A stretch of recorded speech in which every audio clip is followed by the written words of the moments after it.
안녕하세요. 김재리입니다. 그날은 평범한 날이었어요. 평소와 같은 날, 데니스 엠버리는 납치당했습니다. 너무나도 갑작스럽게 모르는 남자한테요. 데니스는 너무 무섭고 두려운 상황에서 어떻게든 핸드폰을 손에 쥘 수 있었고요. 그리고 전화를 걸었어요. 911이에요. 살려주세요. 도와주세요. 결론부터 말씀드리자면 데니스는 사망했습니다. 전화를 받은 911은 데니스를 구하지 못했어요. 심지어 이날 911에 이 데니스의 납치에 대해서 신고를 한 사람이 데니스 본인뿐만이 아니었어요. 이 데니스를 제외하고도 무려 5명의 사람들이 이 사건에 대해 신고를 했어요. 그런데도 못 구했습니다. 범인이 데니스를 납치하자마자 죽였기 때문일까요? 아니에요. 데니스는 꽤 오래 살아 있었어요. 신고자 중에는 데니스의 비명 소리를 바로 가까이에서 듣고 신고한 사람도 있었어요. 이번 사건은 알아보면서도 진짜 너무 무서웠고 절망적이었습니다. 이게 진짜 누구한테나 일어날 수 있는 일이라서 더 그랬던 것 같아요. 데니스는 사람이 일반적으로 납치당했을 때 피해자가 할 수 있는 그런 최선의 일을 했죠. 그 주변 사람들도 어떻게 보면 할 수 있는 일들을 다 했어요. 그런데도 구하지 못한 겁니다. 많은 생각이 드는 오늘 사건 바로 시작해 볼게요. 2008년 1월 17일, 데니스의 가족들은 플로리다주 사라소타 카운티에서 살고 있었어요. 당시 21살이었던 데니스에게는 노아와 아담, 이렇게 2명의 아이들이 있었어요. 첫째가 겨우 2살이었고, 둘째는 태어난 지 고작 6개월밖에 되지 않았어요. 엄청 애기들이죠. 진짜 한시도 보호자가 눈을 뗄 수 없는 고만한 나이대의 애들이었어요. 데니스의 남편 네이선 리는 그날 일을 하러 밖에 나가 있었어요. 그래서 이제 데니스랑 두 애들은 집에 있었어요. 오전 11시 20분쯤 데니스가 네이선에게 전화를 걸었어요. 일 잘하고 있어? 점심은? 뭐 그렇게 평범한 대화를 나눴어요. 네이선이 오늘 날씨가 너무 좋다. 그냥 에어컨 끄고 창문 열어놔도 되겠다. 전기요금도 아끼고. 그러니까 데니스가 이미 내가 다 열어놨지 하면서 웃었어요. 아마 어제도 그런 대화를 나눴을 거고 그제도 아마 한 달 전에도 비슷한 대화를 나눴을 거예요. 며칠만 지나도 무슨 얘기 했었더라? 잘 기억도 안 날 만큼 정말 평범한, 그래서 더 행복한 그런 일상적인 대화였던 거죠. 네이선은 빨리 퇴근해서 가족들이 기다리고 있는 집에 가기만을 기다렸어요. 그 딱 집에 들어서는 순간이 네이선에게는 가장 행복한 시간이었거든요. 퇴근해서 이제 운전해서 집에 가면서 네이선은 데니스한테 전화를 걸었어요. 근데 전화를 안 받는 거예요. 뭐 그럴 수도 있지. 좀 기다렸다가 다시 전화를 걸었어요. 근데 또 안 받아요. 또 걸었는데 또 안 받는 거예요. 불안한 마음에 8번이나 전화를 걸었는데 데니스는 한 번도 전화를 받지 않았어요. 그렇게 집에 도착한 시간이 오후 3시 반쯤이었습니다. 서둘러서 막 집에 들어가 봤는데 집안이 묘하게 조용한 거예요. 그리고 살짝 더웠어요. 이렇게 둘러보니까 에어컨도 안 켜져 있는데 창문도 모두 닫혀 있었습니다. 아까 분명히 데니스가 창문을 다 열었다고 했잖아요. 부랴부랴 애들 침실로 가보니까 애기들만 둘이 함께 같은 침대에 누워 있는 거예요. 다행히 아이들은 상처 하나 없이 무사했어요. 근데 지금 2살, 6개월밖에 안 된 어린애들만 이렇게 딸랑 집에 남겨진 거잖아요. 근데 데니스 성격상 절대로, 자발적으로 절대 그랬을 리가 없어요. 네이서는 너무 불안해져가지고 집에 들어온 지 진짜 10분 만에 바로 911에 전화를 했어요. 이게 이번 사건의 첫 번째 신고 전화입니다. For the emergency? Yes. I just got home from work and my wife, I can't find her. My kids were in the house and I don't know where she is. I've looked every single place and I don't know. Your kids are at home by themselves? Yes. No, I know. I don't know where mommy is. She's never done this before? No. I don't, no. 네이선의 신고를 받은 경찰이 집으로 바로 출동했어요. 이렇게 둘러보니까 집안에는 딱히 수상한 흔적은 없었습니다. 누가 침입한 흔적이나 다툰 흔적 같은 건 없었어요. 심지어 집에는 데니스의 지갑, 열쇠, 핸드폰 다 그대로 있었고 차고에 차도 그대로 세워져 있었어요. 마지막으로 통화를 했던 11시 반에서 지금 3시 반 사이, 그 4시간 사이에 데니스가 흔적도 없이 사라진 거예요. 같은 날 오후 1시에서 2시 사이, 데니스의 옆집에 살던 이웃은 TV를 보고 있었어요. TV 옆에 바로 창문이 있었기 때문에 그 TV를 보고 있다가 그 창문을 딱 내다봤는데 녹색 카마로 차량이 도로를 천천히 이렇게 지나가고 있는 게 보였습니다. 그 차 앞에는 차량에 이렇게 덮개가 씌워져 있었어요. 운행 중에 먼지나 벌레 같은 걸 차단하는 그런 거예요. 이 차량이 만약에 그냥 쓱 지나갔으면 그다지 신경이 쓰이지 않았을 거예요. 근데 이 차가 그 근방을 계속 배회를 합니다. 한 4~5번 정도? 여기가 뭐 큰 도시도 아니고요. 교외에 있는 주택가란 말이에요. 낯선 차량이 돌아다니는 일 자체가 그렇게 흔치가 않아요.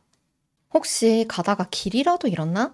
좀 신경이 쓰였던 이웃은 아예 밖으로 나가봤어요.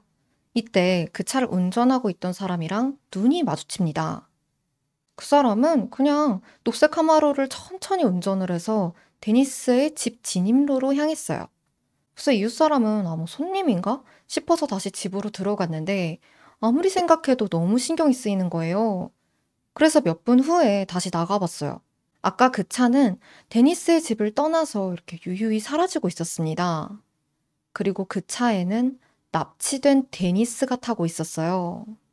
이웃이 데니스가 막 강제로 차에 태워지거나 그러고 있는 걸 목격했다면 더 신고가 빨랐겠지만 그 당시에는 그런 장면은 보지 못했어요. 그래서 그냥 뭐지? 하고 있었는데 경찰이 찾아온 거예요. 뭐 이상한 거 못 봤냐고. 경찰은 이웃의 이 진술을 듣고 즉시 그 차량에 대한 정보를 다른 경찰들한테도 공유를 했어요. 그때부터 바로 수색은 시작됐습니다. 오후 6시 14분. 데니스가 납치된 걸로 추정되는 시간에서 한 5시간쯤 지난 시각이었어요. 911로 또 다른 신고 전화가 접수됐습니다. 한 여성이 막 흐느끼면서 말하는 목소리가 들렸어요. 근데 그 여성은 911 디스패처한테 직접 말을 걸고 있진 않았어요. 대신에 어떤 남성에게 말을 하고 있었고 그 대화가 통화로 들렸습니다. 정말 죄송해요. 가족들이 너무 보고 싶어요. 제발 보내주세요. 제발 보내주세요. 가족들이 너무 보고 싶어요. 이렇게 말하는 목소리가 들렸고 희미하게 남성의 목소리도 들렸습니다. 너를 보내주려고 했는데 네가 빌어먹을 짓을 해서. 근데 내 핸드폰은 어디 갔지? 데니스가 차 안에 갇힌 채로 그 범인의 핸드폰으로 몰래 911에 전화를 건 거였어요. 이 911 전화는 공개가 되어 있긴 한데 들려드리진 않을게요. 너무 참혹해서 대신 내용만 전달드리겠습니다. 디스패처는 데니스의 상황이 심상치 않다는 걸 눈치챘어요. 그래서 계속해서 말을 걸었습니다. 지금 거기가 어딘지 아세요? 주소를 알아요? 데니스가 지금 직접 디스패처한테 얘기를 할 수가 없는 상태잖아요. 그러니까 진짜 너무 영리한 게 범인에게 대화를 걸어서 그 대답을 유도해냈어요. 진짜 어떻게 그 상황에서 그런 생각을 해낸 건지 너무 대단해요. 디스패처가 주소를 물어봤잖아요. 그러니까 데니스는 그 범인한테 우리 지금 어디 가고 있는 거예요? 라고 물어봅니다.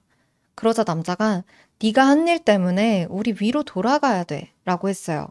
남자는 좀 화가 난 목소리로 말했는데 정확히 그 주소나 위치를 말하지 않았어요. 이 전화 자체가 데니스가 하는 말들은 그래도 똑똑히 들리는데 범인이 그 수화기에서 좀 떨어져 있는 데다가 주변 라디오 소리까지 시끄럽게 들려가지고 목소리가 잘 들리지가 않았습니다. 디스패처는 다시 물었어요. 전화 거신 분 성함이 어떻게 되세요? 지금 들리세요? 이름이 뭐예요? 이 소리를 들은 데니스는 다시 남자에게 말합니다. 제 이름은 데니스예요. 남편이랑 결혼했고 아이들을 다시 너무 보고 싶어요. 디스패처는 데니스가 지금 통화할 수 없는 상황이라는 게 확실하다고 판단했어요. 지금 혹시 눈 가리개를 하고 있는지 물었고 데니스는 안 보여요. 대체 여긴 어딘가요? 라면서 또 범인한테 말을 합니다. 기지를 발휘한 게 너무 대단해요. 데니스의 이 전화는 무려 6분간이나 이어졌어요. 범인은 어느 순간 핸드폰이 없어진 걸 눈치채고는 데니스를 추궁하기 시작합니다. 데니스는 자기가 핸드폰을 가져가지 않았다고 말했지만 통화 마지막에는 범인이 데니스가 핸드폰을 가져간 걸 눈치챘는지 핸드폰을 달라고 이렇게 직접적으로 말을 했어요. 이 긴 통화 끝에 데니스의 마지막 말은 도와주세요였어요. 그걸 끝으로 전화는 끊겼습니다. 범인이 결국에는 핸드폰을 발견했겠죠. 그러면 데니스가 911에 전화를 해서 꽤 오래 통화했다는 걸 눈치챘을 거예요. 데니스가 정말 위험한 상황이 된 거예요. 경찰은 바로 그 전화번호를 추적했습니다. 그리고 그 전화의 주인이 마이클 킹 리라는 걸 알아냈어요. 하지만 그 전화가 GPS 기능이 심어져 있지 않은 그런 싸구려 선불폰이었기 때문에 위치를 알아낼 수는 없었어요. 전화 핑으로 기지국 위치 정도는 파악할 수 있는데 정확한 위치를 알 수가 없었던 거죠. 가족들은 데니스가 지금 마이클 킹이라는 사람한테 납치당했을지도 모른다는 얘기를 전달 들었어요.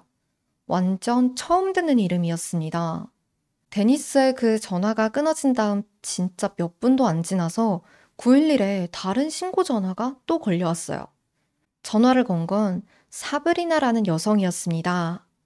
사브리나는 자기 아버지 해롤드 맥슬로우가 목격했던 상황을 그 911에 설명을 했어요. 맥슬로우의 집에 그날 오후 5시 반쯤에 사촌인 마이클 킹이 찾아왔다고 해요.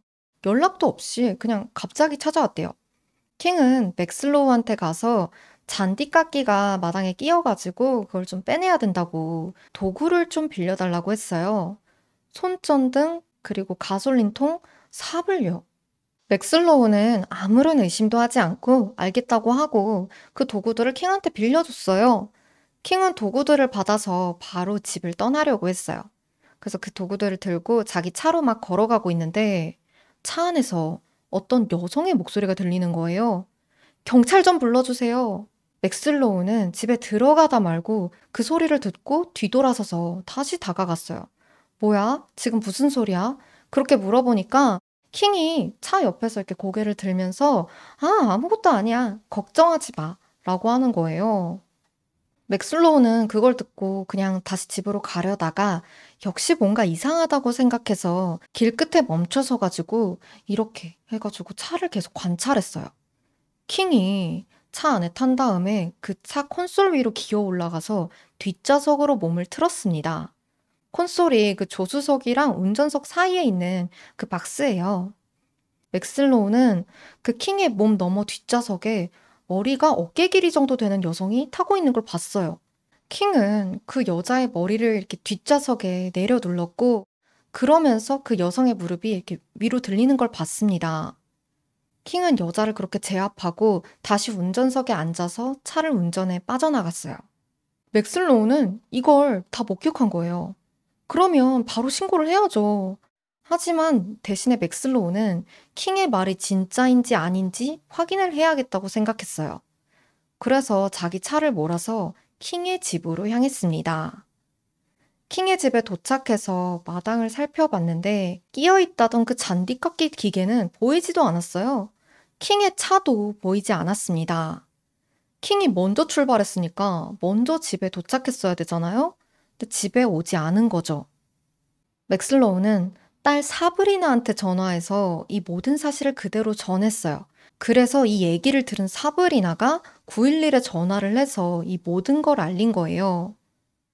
맥슬로우는 처음에는 자기가 직접 911에 신고할 생각은 아예 없었던 것 같아요. 근데 몇 분 후에 뭐 양심이 찔렸는지 공중전화로 달려가서 911에 전화를 걸었습니다. 맥슬로우는 본인의 이름을 밝히지 않았고요. 원하지 않는 곳에 있는 여성을 봤다고만 말했습니다. 근데 딸이 신고를 했잖아요. 그래서 경찰이 맥슬로우를 찾아온 거예요. 맥슬로우는 경찰한테 킹의 차에서 여성이 비명을 지르는 소리만 들었다. 그렇게만 말을 하고 몸싸움을 봤다는 얘기는 쏙 빼놓고 말했어요. 이건 이제 나중의 일인데요. 맥슬로우는 결국에 거짓말 탐지기까지 했습니다. 결과는 거짓으로 나왔고요. 결국에 자기가 봤던 모든 걸 털어놓으면서 킹이 가기 전에 걱정하지 말라고 아무 일도 아니라고 해서 그냥 내버려뒀다고 말했습니다. 근데 그걸 다 목격했잖아요. 맥슬로우가 몰랐을 리가 없습니다. 그러니까 자기도 양심이 찔렸던 거죠.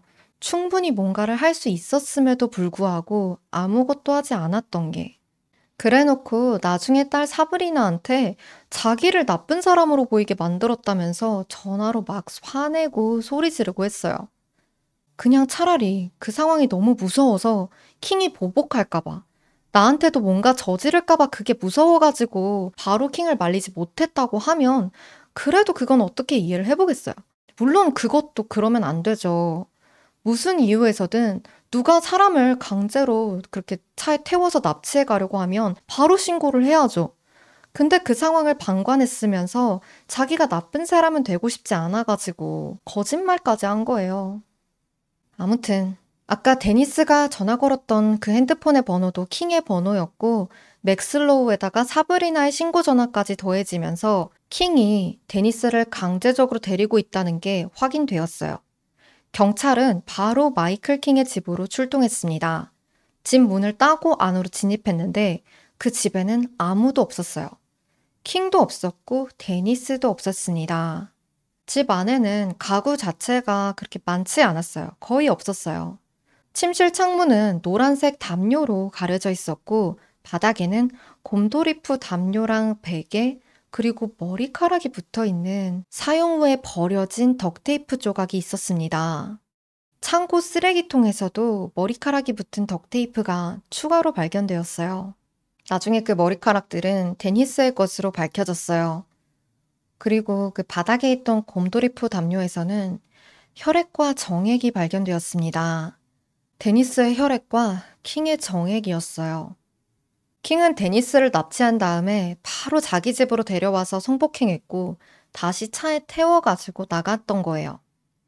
그래도 그런 끔찍한 범죄를 당했어도 이 집을 나설 때만 해도 데니스는 살아있었던 거죠. 살아서 911에 전화까지 했던 거예요. 오후 6시 30분, 41번 도로를 달리고 있던 제인 코알스키는 신호에 걸려서 잠깐 차를 멈춰 세웠어요.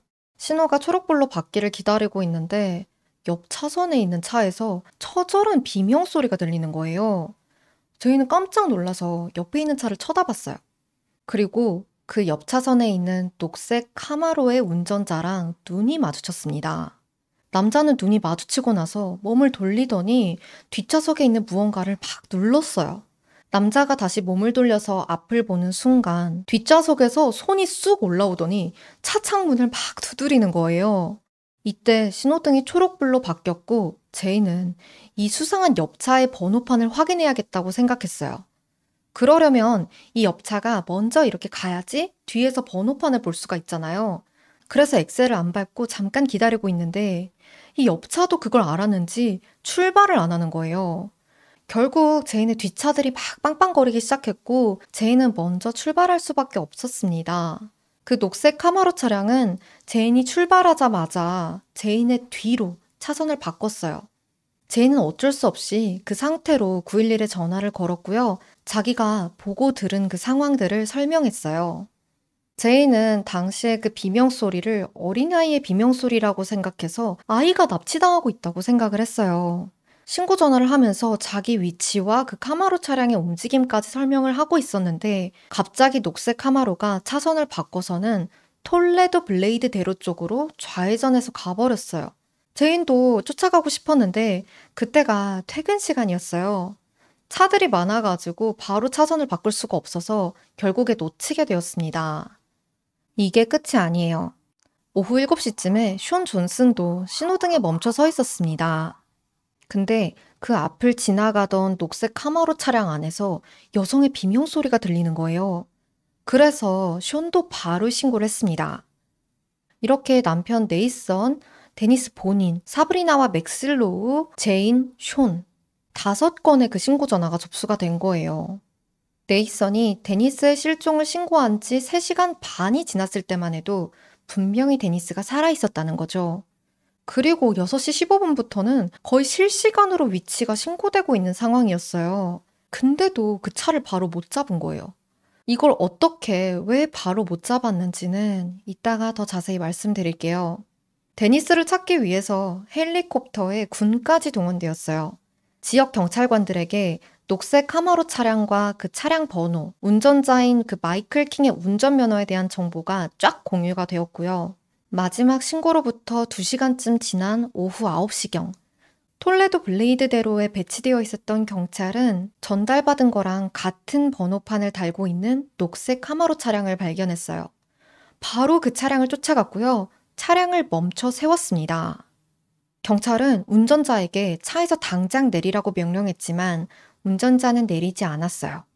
5번이나 경고했고 마지막에는 이제 내리지 않으면 발포하겠다고 했어요. 그제서야 차량 문이 열렸습니다. 운전자는 차량 안쪽으로 몸을 돌린 채로 조심스럽게 내렸어요. 경찰은 바로 그 사람을 제압해서 얼굴을 확인했습니다.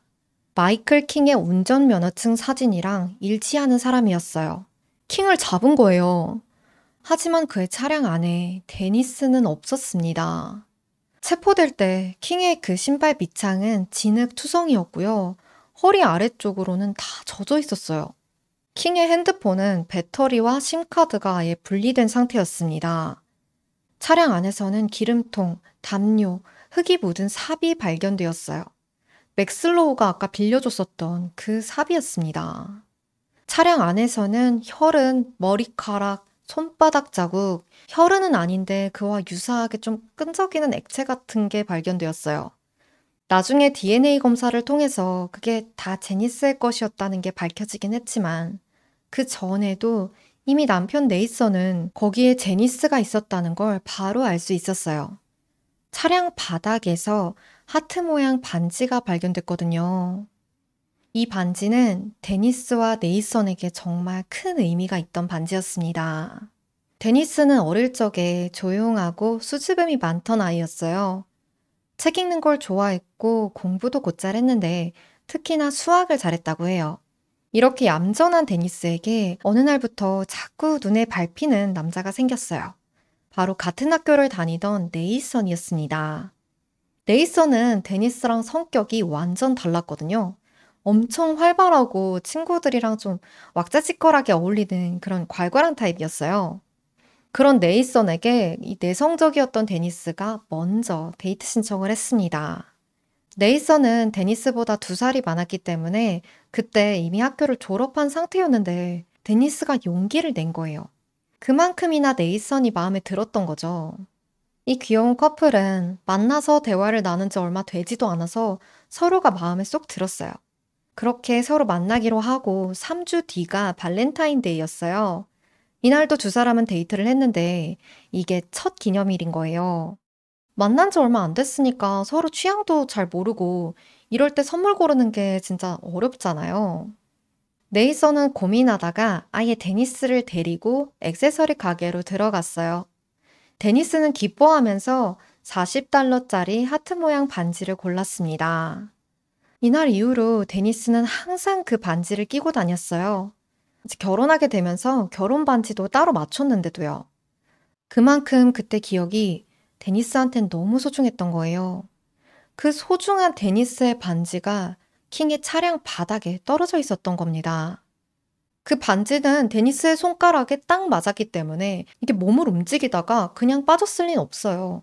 아마도 데니스가 그 차에 자기 흔적을 남기기 위해서 혹시나 자기한테 무슨 일이 생기더라도 증거를 남겨야겠다는 생각으로 반지를 직접 떼서 거기다 둔 게 아닌가 그렇게 추측되고 있어요. 마이클 킹은 그 자리에서 바로 체포되었습니다. 경찰서로 이송돼서 조사를 받았는데요. 이때 킹한테 삽을 빌려줬었던 사촌 맥슬로우가 경찰서에 도착합니다. 경찰은 맥슬로우와 킹 둘이서만 대화를 나눌 수 있도록 자리를 비켜줬어요. 당연히 그 대화는 다 녹음되고 녹화되고 있었고요. 킹은 천천히 맥슬로우한테 무슨 일이 있었던 건지 털어놓았습니다. 자기와 데니스가 함께 어떤 남자들한테 납치당했다고요. 납치범들이 자기와 데니스의 눈을 가려놨기 때문에 어디로 끌려가고 있었는지 전혀 몰랐고 그래서 그 납치범들이 데니스를 어디다가 버렸는지도 모른다고 말했습니다. 당연히 말도 안 되는 얘기예요. 킹이 직접 운전대를 잡고 운전하는 걸 본 사람이 지금 몇 명인데요. 킹은 범인들이 대충 뭐 이쯤에 데니스를 버렸던 것 같다 하면서 경찰들한테 한 장소를 알려줬는데요. 경찰들은 애초에 킹의 진술을 믿진 않았지만 혹시 몰라서 거기 가봤어요. 거기엔 아무것도 없었습니다. 애초부터 사실대로 말할 생각이 없었던 거죠. 경찰은 킹을 납치 혐의로 기소했습니다. 이때까지만 해도 데니스가 발견되지 않았잖아요. 혹시라도 아직 살아있을지도 모르니까요.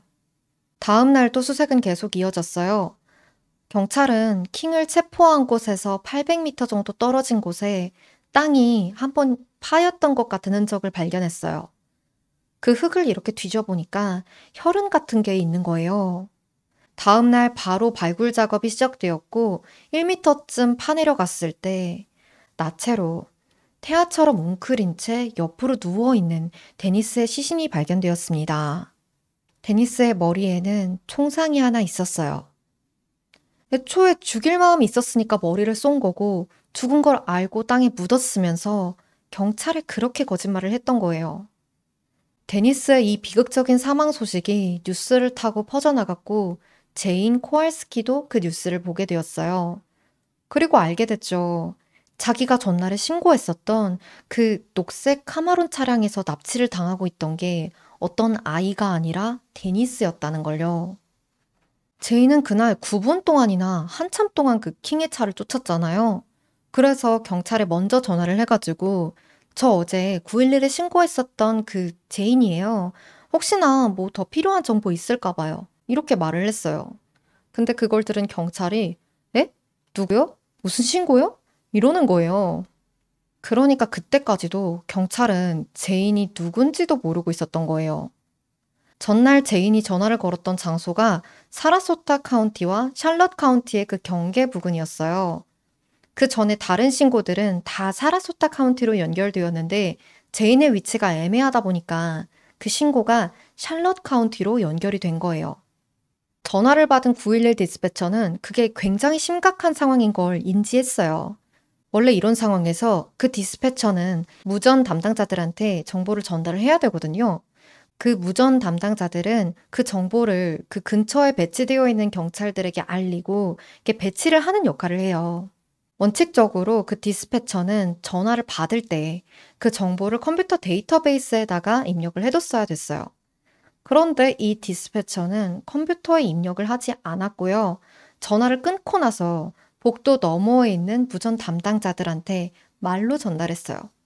저기 녹색 카마론 전화 왔다 뭐 블라블라. 디스패처는 자기가 그렇게 말을 했고 전달을 했으니까 무전 담당자들이 그걸 들었으니까 알아서 이후 업무 처리를 하겠지. 그렇게 생각만 하고 컴퓨터에는 아무 기록도 남기지 않았습니다. 그리고 그 무전 담당자들 중에 그 정보를 경찰들에게 전달한 사람은 아무도 없었고요. 그냥 막 정신없이 바쁘니까 옆 사람이 했겠지. 저 사람이 했겠지. 이렇게 하다가 결국 아무도 안 한 거예요. 그래서 그렇게 중요한 제인의 신고가 완전 무시당한 겁니다. 그때 제인의 신고만 제대로 전달이 됐어도 진짜 데니스가 살았을 수도 있어요. 실제로 그 시간에 킹의 차가 지나가고 있던 그 도로 바로 인근에 경찰차가 있었어요. 그 경찰들한테 신고가 전달이 됐더라면 바로 쫓아갔겠죠. 이 일로 관련 교환원 2명은 며칠간의 그 정직 처분만 받았습니다. 데니스의 아빠인 릭 고프는 이 사실을 알게 되고 큰 충격을 받았어요.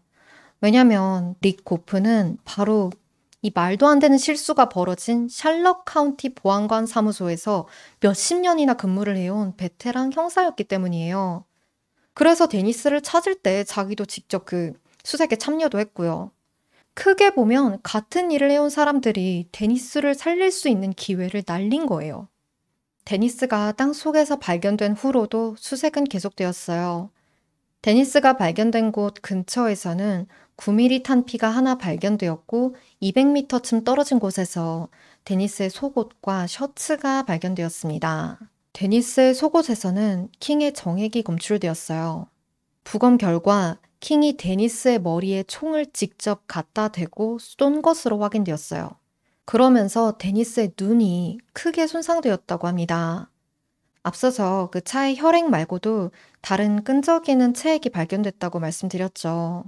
이런 증거들까지 다 발견됐는데 정작 흉기가 그 총이 발견되지 않았습니다. 하지만 그건 킹을 살인 혐의로 잡아넣는 데엔 아무런 문제도 되지 않았어요.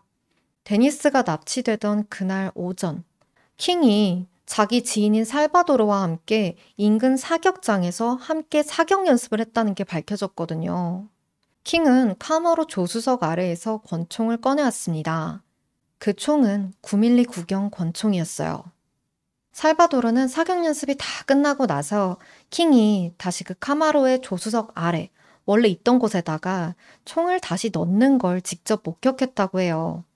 최종적으로 그걸 어디다 갖다 버렸는지는 모르겠지만 분명히 그날 오전까지 킹이 9mm 구경 권총을 차 안에 소지하고 있었던 거예요. 킹은 1급 살인 혐의로 기소되었어요. 킹의 재판은 이듬해인 2009년 8월 24일 사라소타 카운티 법원에서 시작되었습니다. 이 마이클 킹은 대체 어떤 사람이었을까요? 말씀드렸다시피 데니스나 데니스의 가족들이랑은 일면식도 없는 사이였습니다. 킹은 당시에 36살이었고 무직자였어요. 원래 배관공으로 일했는데 사건 일어나기 한 3개월 전에 잘렸다고 하더라고요. 원래는 미시간에서 살았는데 결혼을 했었고 아이도 하나 있었습니다.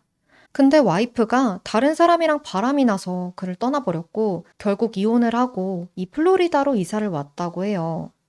전과는 없었는데 킹이 단골로 맨날 다니던 그 미용실 사장님이 한번 불쾌했던 일화를 얘기해줬어요.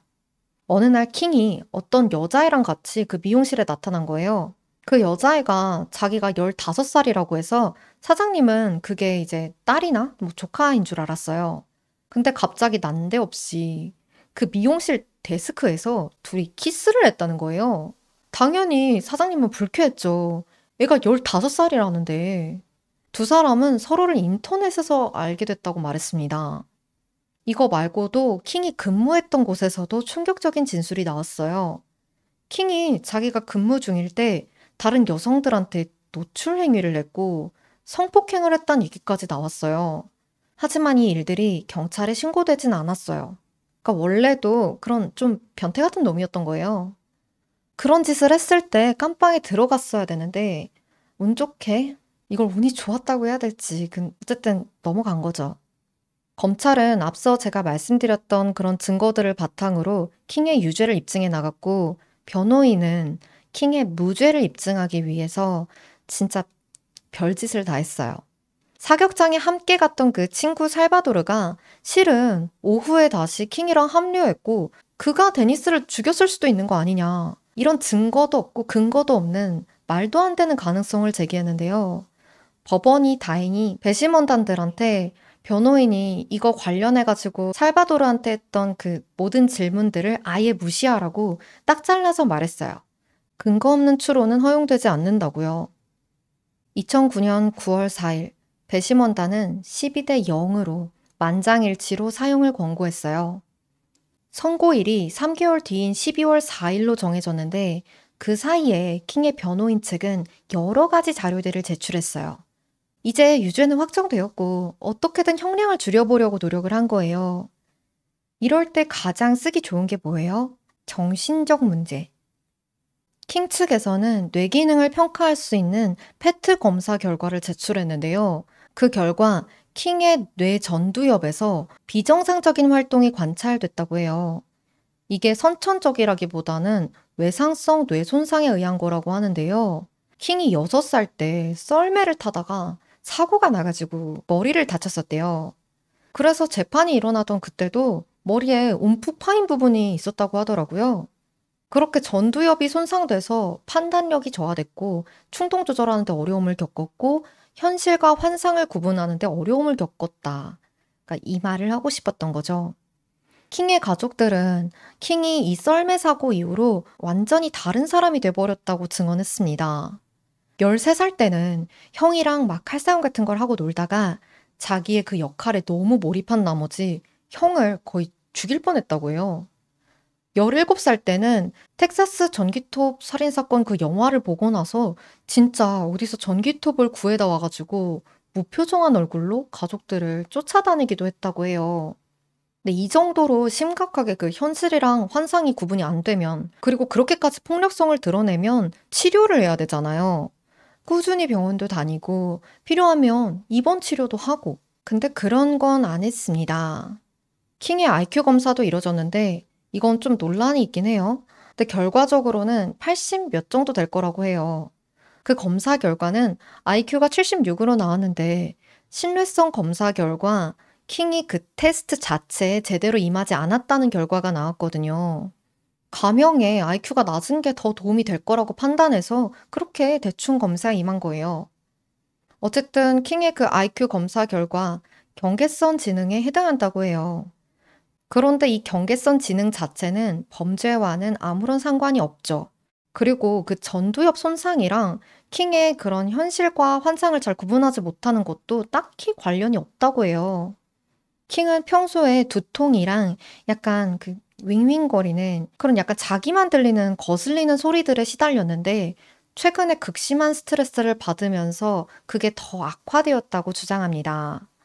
킹이 사건 전에 실직을 했었다고 말씀드렸잖아요.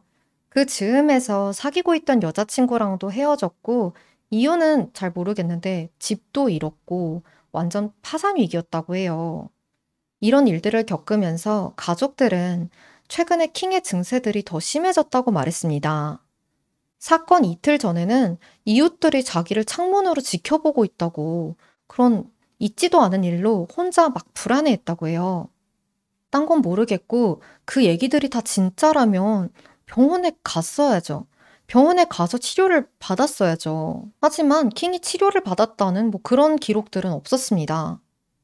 또 킹이 체포되고 나서 계속 옆에 붙어 있었던 형사는요, 킹이랑 대화하면서 뭐 말이 잘 안 통한다던가 그런 위화감은 딱히 느끼지도 못했고 그냥 평범하고 정상적으로 보였다고 증언했어요. 재판부는 킹이 제출한 그런 기록들을 보고 받아들였습니다. 인정했어요. 하지만 그걸로 감경될 것보다 킹의 끔찍한 범죄로 가중될 사유가 훨씬 크다면서 2009년 12월 4일 마이클 킹에게 사형을 선고했습니다. 킹은 항소했어요. 하지만 다 기각됐고요. 결국 사형이 확정되었습니다. 아직 이 형이 집행되진 않았기 때문에 지금은 살아서 교도소에 구금되어 있다고 해요. 이 사건을 접한 사람들은 정말 큰 무력감을 느꼈어요. 데니스가 1시에서 2시 사이에 납치됐다고 하면 최소한 7시까지 대여섯 시간은 살아 있었습니다. 그 사이에 본인을 포함해서 정말 많은 사람들이 911에 신고를 했지만 아무 소용이 없었죠. 많은 사람들이 내가 위기에 처했을 때 이 911에 신고를 한다고 해서 도움을 받을 수나 있을까? 이런 의문을 가지게 됐고 신뢰도가 바닥을 치게 됐어요. 또 그런 시스템들의 일부에 속해 있었던 데니스의 아빠 릭 고프는 사건 이후로 데니스 앰버 리 액트라는 법안 제정을 위해 큰 노력을 기울였어요. 이 법안은 최종적으로 통과되었습니다. 이 데니스 앰버리 액트로 인해서 플로리다의 모든 911 통신원은 필수적으로 공인된 교육 프로그램을 232시간 이상 반드시 수료하게 되었어요. 이걸 수료하고 나서 그 정부에서 시행하는 자격 시험에 합격을 해야지만 디스패처로 일할 수 있게 되었습니다. 정말 큰 성과를 낸 거죠. 근데 사실 그 전에는 그런 프로그램이나 기준이 없었다는 게 그게 더 신기하긴 해요. 데니스의 남편 네이서는 정부를 상대로 부당 사망 소송을 제기했어요. 911 시스템이 제대로 작동해서 정보가 제때 제대로 처리만 됐더라면 데니스가 살 수도 있었다는 내용으로요. 결국 샬럿 카운티 보안관실은 125만 달러의 합의금을 데니스의 가족한테 지불했다고 합니다. 현재 한화로 17억 원 정도인데 변호사 비용 제외하고 가족 한 사람당 2억 원 조금 넘게 받은 거라고 해요. 가족들이 그동안 겪었을 고통을 생각하면 큰 금액도 아니죠. 네이선과 아이들은 사건 이후로 4번이나 이사를 다녔다고 해요. 근데 어느 집에 이사를 간들 안전하다고 느낄 수 있을까요? 데니스는 그냥 정말 집에서 집안일 하다가 이런 끔찍한 일을 겪은 거잖아요. 현재 네이선은 재혼을 했고 아이를 한 명 더 낳았고요. 그렇게 5명의 가족이 되었다고 해요. 이제 데니스의 첫째 아이는 거의 데니스가 사망했을 당시의 나이가 되었을 거예요. 데니스의 이름이 걸린 그 법안 덕분에 그 이후로 정말 많은 사람들이 도움을 받고 또 구해줬을 거예요. 그 사실이 가족들에게 좀 위로가 되기를 바랍니다. 오늘 사건 여러분들은 어떻게 보셨나요? 여러분들의 의견 많이 남겨주세요. 그리고 구독과 좋아요도 부탁드릴게요. 그럼 또 다음에 다른 사건 영상으로 찾아오겠습니다. 다음에 봐요.